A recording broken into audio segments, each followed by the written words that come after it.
para finalizar, nos hemos ido a un sitio donde seguramente todos estos días nos gustaría estar más, que nos hemos ido a Finlandia, en busca del fresco que hoy no tenemos por Madrid, pero también para traer a Mikko Jakonen del Studio Puisto, un estudio en el que sus proyectos destinados al ocio y a la restauración tienen estos matices escandinavos que nos gustan,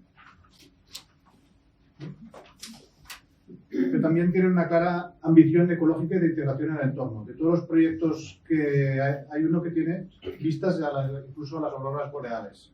Se trata de Arctic Treehouse Hotel, ubicado en el Círculo Polar Ártico, y en el que se encuentra también el restaurante Rakas.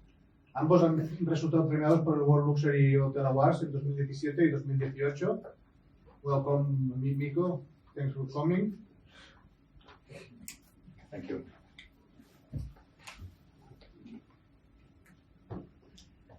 No sé, pasado.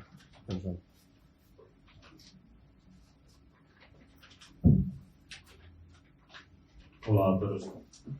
Hablo un poco de español, pero el vocabulario es muy limitado. Voy a hacer esto en inglés. I hope you all understand. Yes, my name is Mikko Jakonen. I'm from Finland, Helsinki. We have an office called Studio Puisto Architects. It's founded in 2014, 5 years ago, 5.5 years ago. And we are doing most of our work in Finland. We have some projects, one in Oslo, one in Montana, US, and one in Netherlands. So we are slowly getting abroad also, but now still mostly in Finland. This is our 5 partners. 4 of us studied together in Oulu, University of Oulu in Finland, and we have one partner from Netherlands who studied also in Finland. It's a little bit of a stiff photo. Let's go to the next one. I like it more like this, relaxed. This is our team. We are 5 partners and 10 employees about. And this is us having a nice summer day in one of the islands next to Helsinki coastline. And we have people working from different countries. We have someone from France, Romania, Japan, at the moment from Italy. They're mainly Finnish, but I don't know. Official language in office is bad English because it's like everyone speaks more or less English, and that's what we use mainly. This is what we do. We focus mainly on hospitality. We do hotels, resorts, apart hotels, all kind of things, but mainly hotels. We do some single-family housing also, but it's very rare if you find a good customer. That's just what we do. And at the moment, we're actually doing one school here in Spain. We are doing a school to Fuengirola in Andalusia. There's a Finnish community there, and they find a school there. So maybe we'll be doing some schools in the future also. But what we do hospitality. We listen to our clients. We do everything in close collaboration with the client. We don't want to be the architect who only tells people what to do and creates his or her own vision, but we do it together with the client. We are sustainable in all possible ways. We use a lot of wood in our buildings and local materials, sustainable energy sources and everything. And we are here to make our clients' vision come true, and as they are in hotel business, we make memories for the people visiting in the hotel. That's what we do. And our slogan still, we believe that constructing in a sustainable manner pays off. Ecological, economical, and social ambitions come together in our projects without compromising on the beautiful and functional end result. Like this. Okay, we get to the point. This is a project I'm going to tell you today. Arctic Treehouse Hotel, situated in Rovaniemi, Finland. Opened 2016. Construction, all of the design started 2015 and August, I think it was. And hotel was opened in 2016 in November, so it was from start of the design. It was 1 year, 4 months from the start of the design until it was finished. So it was really quick and chaotic process, kind of. Rovaniemi is situated in northern part of Finland. It's 800 kilometers north from Helsinki. Helsinki is south here. And it is, Rovaniemi is right in the Arctic Circle, so sometime you have a lot of light. Like at this time of year, sun doesn't go down. It stays above the horizon all the time. And in contrast, in winter, it is really dark. It's like you get like 3 hours of daylight per day. So contrast, it's huge. It's a perfect place for viewing Arctic nature. You have a lot of snow in the winter. Nature is really pure. And you have northern lights, aurora borealis, which you can see not every day, of course, but some days quite a lot. And that's why people come there also. It's a spectacular phenomenon of nature. Rovaniemi, I don't know if you know it, it's a place of Santa Claus. Santa Claus lives there with his elves and makes all his toys, and then takes his reindeer and brings them to, I don't know, to Spain also, but around the world. And these are our clients, Ilkka and Katja, sitting here with Santa Claus. They are in Christmas business. They own this Christmas amusement park called Santa Park. Here you can see the entrance. It's in a cave. It's like it's a bomb shelter of 3,500 square meters. It's inside a small mountain or hill, and since it's not used as a bomb shelter, as there's no war or anything, it's used for amusement park of Christmas theme. And they wanted to expand their business. They wanted to do something else also, so they decided to do a hotel on top of the hill. And well, this is our concept for the hotel. We have beautiful nature, we have beautiful views to the nature, and then what we want to do, we create this quite neutral space, which is directing straight into the nature. So we are bringing the hotel rooms into the nature, distributing them there, and making sure that everyone has like unobstructed view to the nature and Arctic beautiness. And as part of the concept, we took this old Finnish toy. This is called käpylehmä in Finnish. It means pine cone cow. These are actually spruce cones, but you can use both. So you take a cone of a pine or spruce and put some sticks on it, and then it becomes an animal. And 100 years ago, when children didn't have much toys, these were the toys they used. So we took these käpylehmäs, and they are also like part of the concept. This is my first sketch of the project. It was done in that cave 2015 together with the client. We had our first meeting, and we were thinking of how they actually should look like, and this was like first sketch done then. And this is how it turned out. So you see these pine cone cows rising up on their feet, wandering downhill, peeking curiously into the nature, and northern lights. They are rising from the nature, being part of the nature. This has been quite important to us. I show you site plan so you understand the project a bit better. Here is the entrance to the cave. Biggest black thing here is the restaurant and the main building. I will be telling you a bit more about that later on. And here you see the first set of cabins. These were installed during summer 2016, from April to August. And there's 16 pairs of them, so like 32 in total.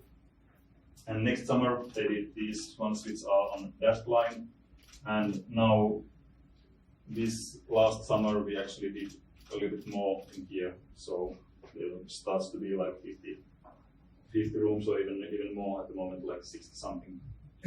And currently we are working together with the client to make some different hotel concept on next to the hill, and then there will be a hotel maybe in 5 years in here with a different concept. It would be like something to do with midnight sun and kind of this, more like one thing there. So it's a good client. We've been very happy to work with them. A section shows how these cabins are in the hill. So the hill is just steep enough to have like a road in between. Then there's a lower cabins, and then from up here you can still see over the ones that are below the road. And you're always entering the cabins from like uphill. So you enter these cabins from here, and then these cabins you climb up the stairs, and you enter from here, and then you're kind of walking inside the cabin. You're walking towards the light and towards the scenery. So floor plan, these are the ones that are above the road. So you come from this in between space.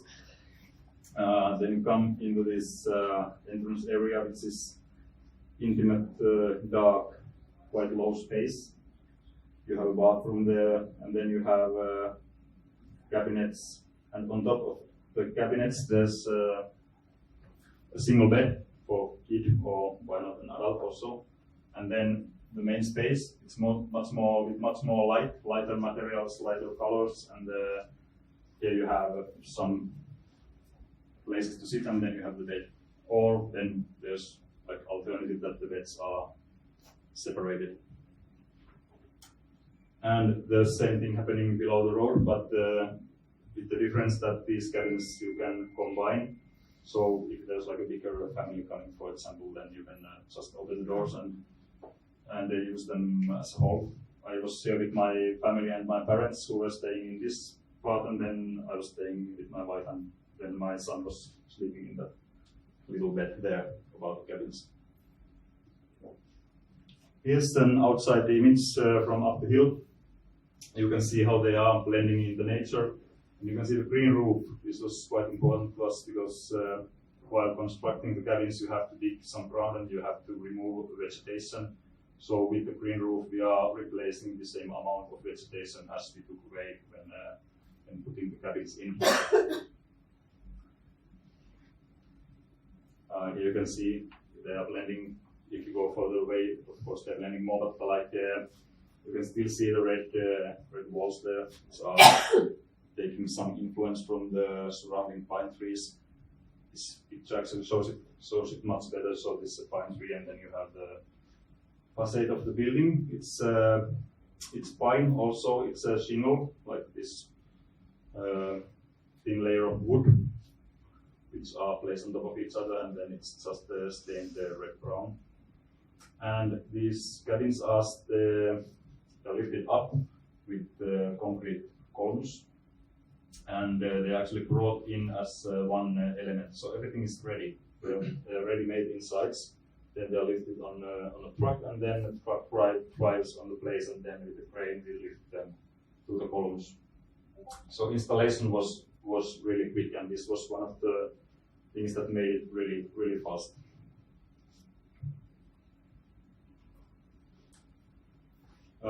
One part of the concept was that we are creating a space that is a safe space, warm, nice, safe space in the wild surrounding, wild nature. So you are in a safe place, like a nest inside of wild nature, and then there's contrast in between the nature and the insides that you are in. And here you can see they are actually quite close to each other, but as they are tilting a bit and pointing towards different directions, each room has like unobstructed view to the nature. Here we go inside. This entrance area on the left, you see the wood is quite dark. You see the bed on the upper left, and then the right picture shows the bed. I actually stayed my first night I was here. I was staying in the bed because we were here with the photographer, and we had only 2 of the cabins with beds and furnishing and everything, so we had to keep them untouched. So we were sleeping in those little little beds above the cabinets to keep the beds in a photographic way. Here you can see the main space. It gets much lighter, it is much higher. The glass wall is 3.5 times 3.5 meters big, and it's like a one element. And it is, of course, the curtains are there too, because you have, in summertime, it is so much light that you couldn't sleep there, so we need the curtains. But if there was no curtains, you would see how beautifully the glass is detailed so that there's no frames visible or anything. This is also your television. You kind of look into the nature. You don't need a television. But if someone would need a television, it's right here. Of course, they want, like, you have some more details of the interior.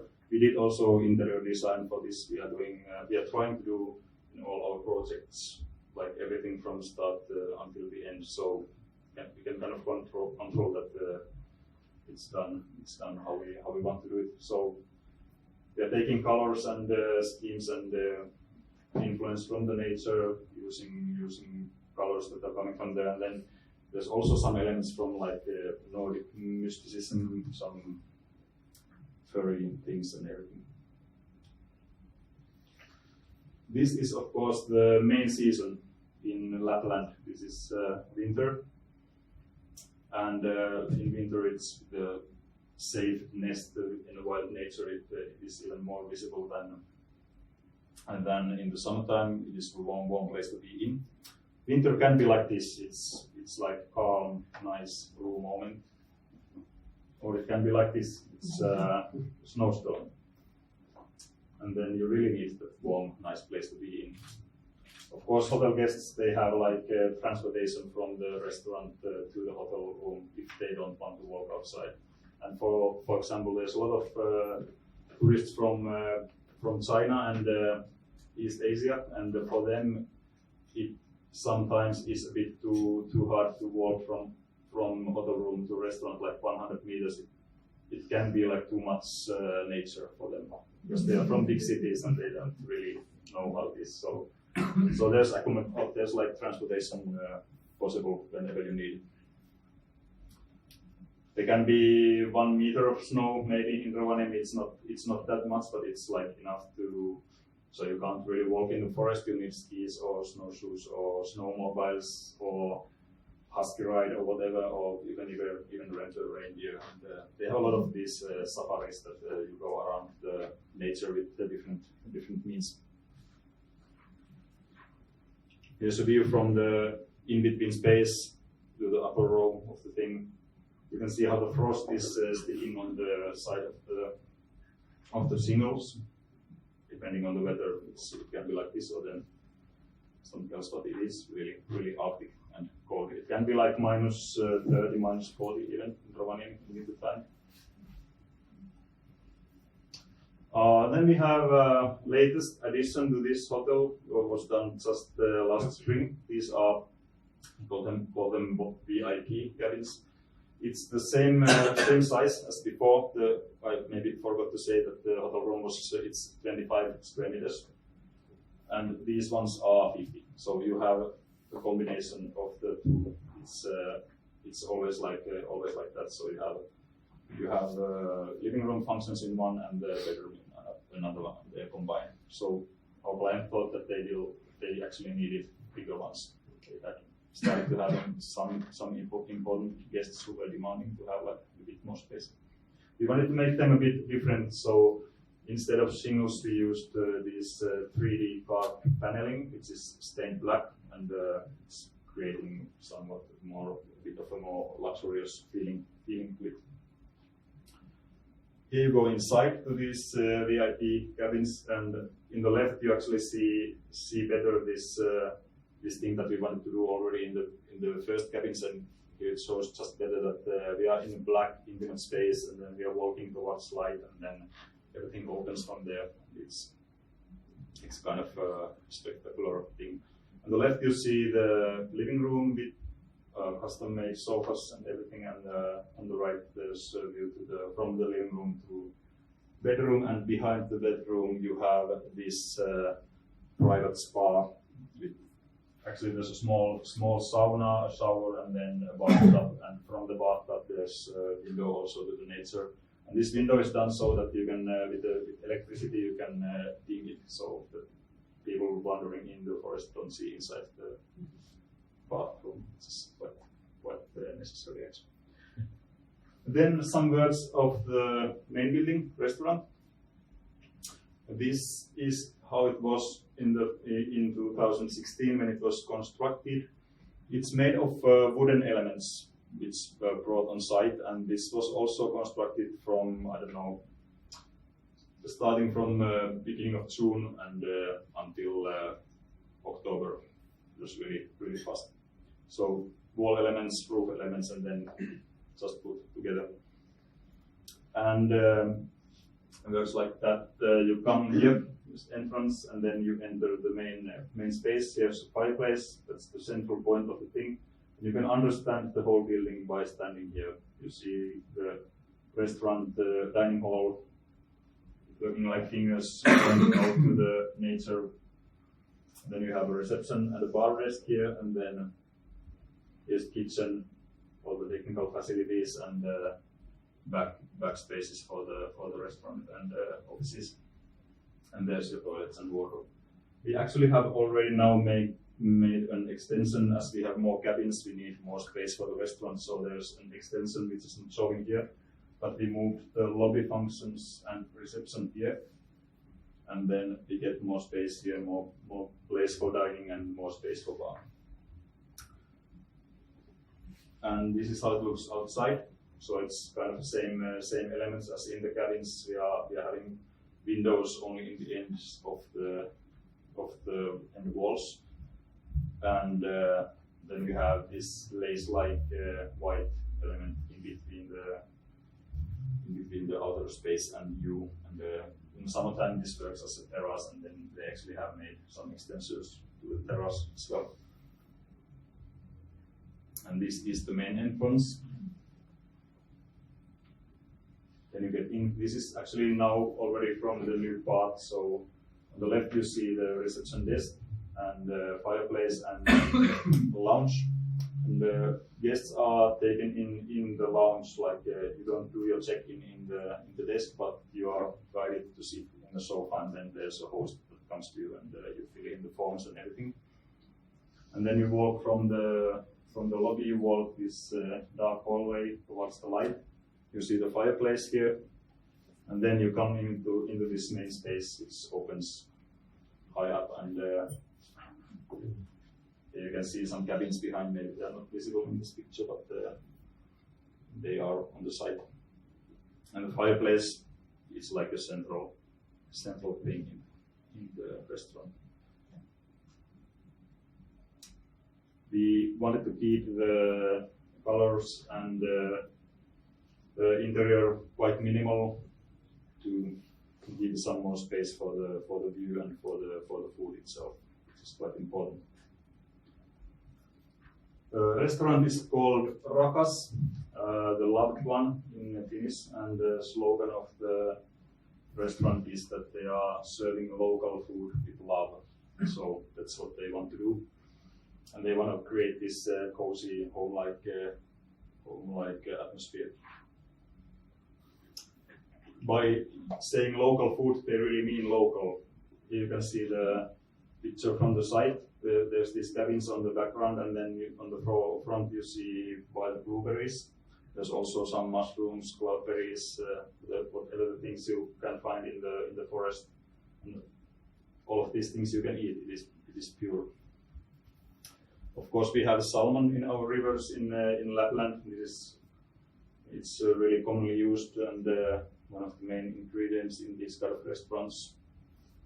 And then, of course, we have reindeer. We also eat reindeer. It's not only used by Santa Claus, but it is also good to eat it. And but it's not only for eating. Like reindeers used to be really important for the people living in the area back in the history. It's like the means of transportation, and reindeer skins were used for all possible things, and all the reindeer bones and everything. So it's really like a culturally important thing to have reindeers. Sometimes they are cooking outside with open fire. And as they are using a lot of fresh ingredients, of course you can't get everything from the forest, so they want to be really sure that whatever comes outside the forest and outside, they really have to know where it's coming from, how it's produced, who is growing it and everything. They are really strict about this. And everything is beautifully decorated, and all the dishes are like nicely done. They are really focusing a lot also on how things are served. They are strict about also who can work for them. They are educating their own personnel, and it is sometimes hard to find good educated personnel in Finnish Lapland because there's not so many people living there. So they have to bring in some people during high season, which is the Christmas season and everything. So there's a lot of people coming to work that season and then going away, and then it is a bit hard to do it every year, but they do it anyway. This is where everything started. Arctic nature, buildings blending in, rising from it. And this is where I am ending my presentation.